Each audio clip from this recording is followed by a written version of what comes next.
loves. Welcome to this beautiful sunny day in coastal North Carolina. It's just quite beautiful today. I decided to record just to invite you into this space because it is just so special, and I am so blessed that I get to call it home. But what's so crazy is lately I feel that I've been moving.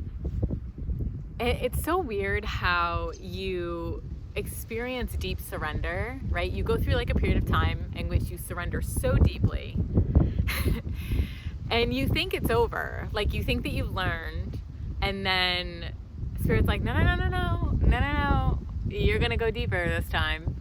And so what was really interesting is this past 2 weeks, I feel that I've really been pushed into a greater, deeper surrender than I have previously. And so I want to talk about that today. And actually what was really funny is I ended up reading, so funny how things work out, but I ended up reading the book, The Surrender Experiment, this past weekend. So I'm very much about surrender right now. And I just want to say a couple of things. As I was kind of making my way through that book, which is a phenomenal book, it's by Mickey Singer.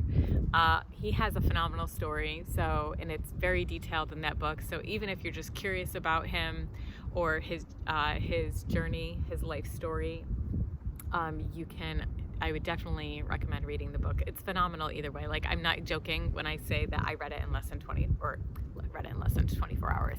I wish I was that good. Read it in less than 48 hours. It was remarkable. But what was so interesting is as I was going through this book, I kept seeing a lot of resistance come up in me. And a lot of doubt around Mickey's approach and things like that. And I remember there was a couple of moments in which, Mickey's writing this book about surrender. And then there's a couple moments where I'm seeing him not surrender, right? And maybe he witnessed those when they were actually occurring, and he just didn't say that he witnessed them occurring in the book.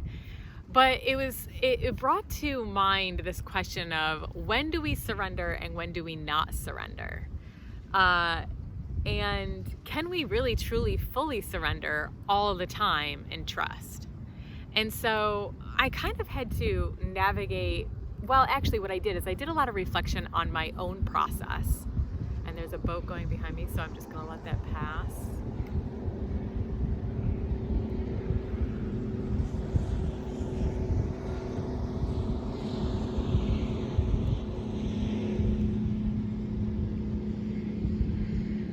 See, that's a moment to surrender. Don't fight the moment. And maybe, I think that that's basically where I arrived. So, for me, my own process of surrender has been when I have found myself in unique situations that I didn't intend, right?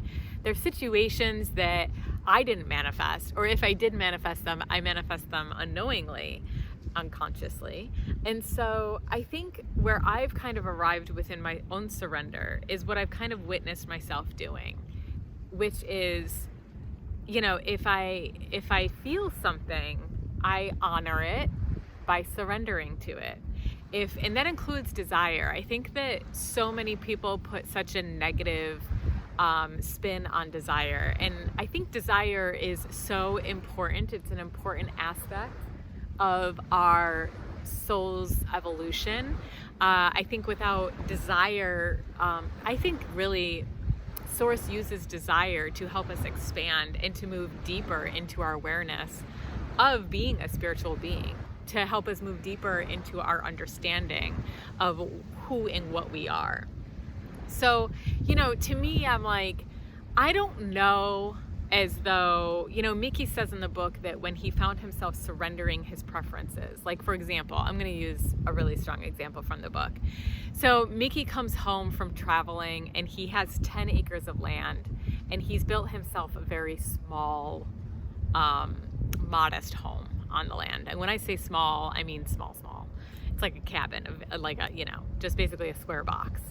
And he comes home and he finds a member of the community and someone that he knew building their own little small cabin on his land. And they're in the process of building it when he arrives. And he, rather than fights it, of course that's the initial response that he has, is he basically greets the woman and the builder, and he's like, oh, okay. But then he goes back to his cabin and he's like, how dare she? I can't believe that she started building on my property without even asking. And he essentially realizes all of this self-talk and decides to just surrender to what's happening. And I think that would be very difficult for a lot of us to do, just to allow somebody to build on our property without our permission. But he allows her to do this. And what is really interesting to me is he allows that, but then when somebody later wants to pay him for his services, he declines them. And so this is where I had a problem, because I'm like, well, wait a second. You surrendered at this time, but you didn't surrender at this point.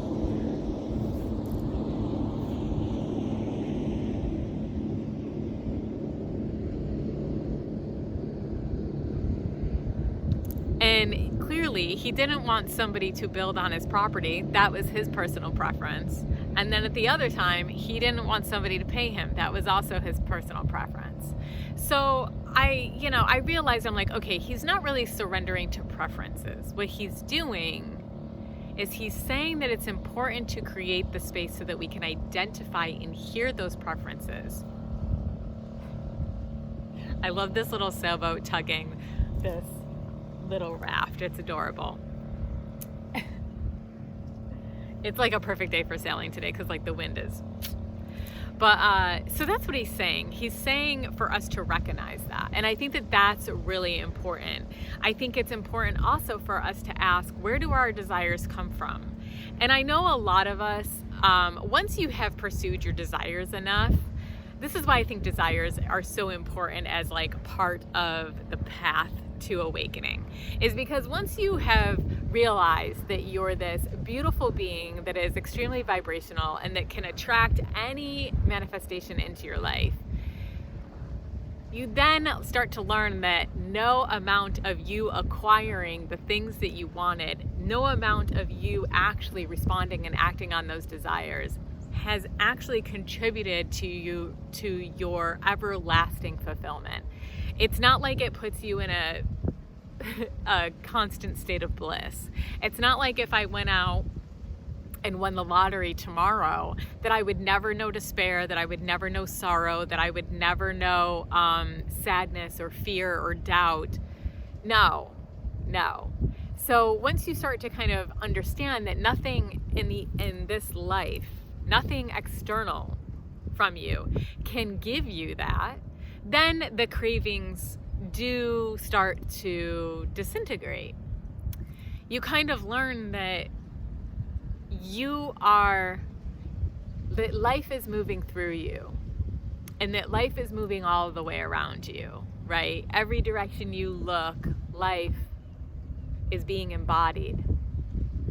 And so I think that that's really more or less what the messaging behind the surrender experiment was, and also just behind surrender itself, is this understanding that you are a living, pulsing element, and all that is, and that if you surrender your will, or at least you become more aware of why you desire what you desire, and why you take actions upon the things that you take actions on, you will start to understand that there's just this level of non-attachment that you begin to naturally take with everything.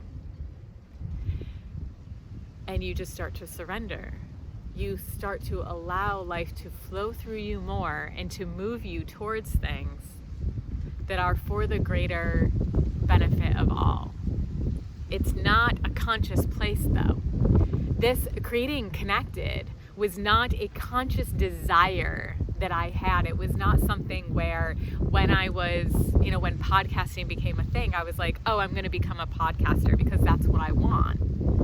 It wasn't a desire of mine. It still isn't a desire of mine. I'm simply showing up because that's what I felt called to do. I know that I felt called to do it because I was receiving prompt after prompt, and I was like, well, wait a second, this isn't a reflection of my desire and what I'm trying to manifest. So clearly there is something else here. And that's what Mickey was saying. He comes home and he sees that lady building on his land. And he said, well, wait a second, this wasn't a conscious desire of mine, and yet it's still happening. So I'm clearly not manifesting it. But it's happening anyways. And I can either try to fight against it and create a whole bunch of resistance for myself and create a whole bunch of problems for others, or I can recognize that there is something else here that is happening. And I can either, I can allow it, or I can try to force a change. And when he started to ask himself if he wanted to force that change, I think is when he maybe realized, well, what am I stopping myself from experiencing?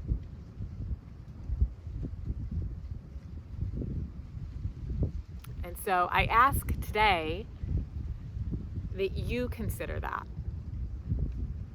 What is it that you have not surrendered?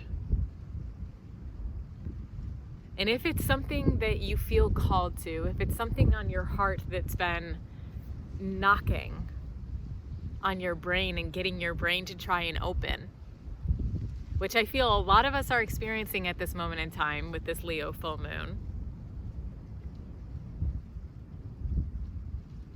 ask yourself, you may feel, who am I to deliver on this? Who am I to start a podcast? Who am I to be whatever it is that is knocking, that is pushing you, that is prompting you, that is calling you? If you find your ego asking you those questions, who am I, little old me, trying to make yourself small, maybe ask the question, the flip question of that, which is, who am I to stop it? If this is what spirit wants to manifest through me, if this is what life wants to manifest through me, if this is what life wants to birth through me, then who am I to stop it? And then maybe sit in meditation on the who am I. Maybe just roll that over in your head. Tell you, that is a clear-cut way.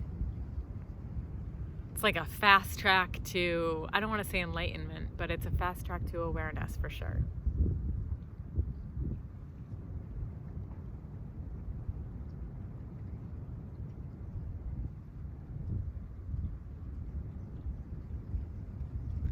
So go.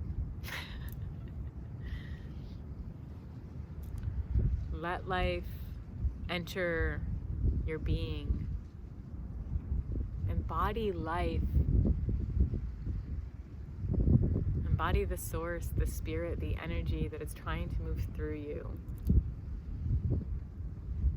Surrender to it. Let it overcome you. Let it become such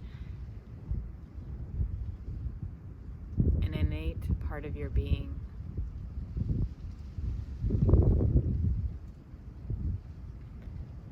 What you'll find is, as you begin to embody this more and more, you will actually feel a shift.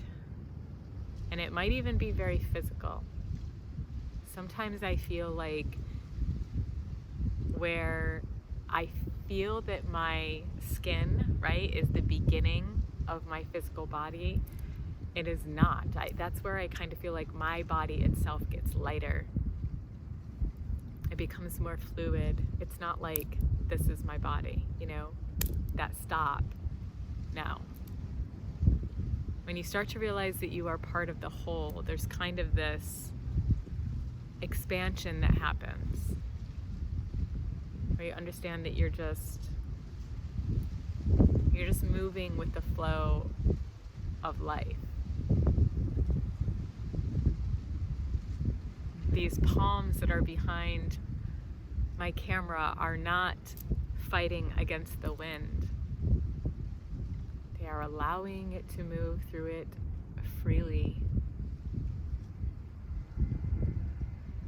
They are allowing it to be affected by life.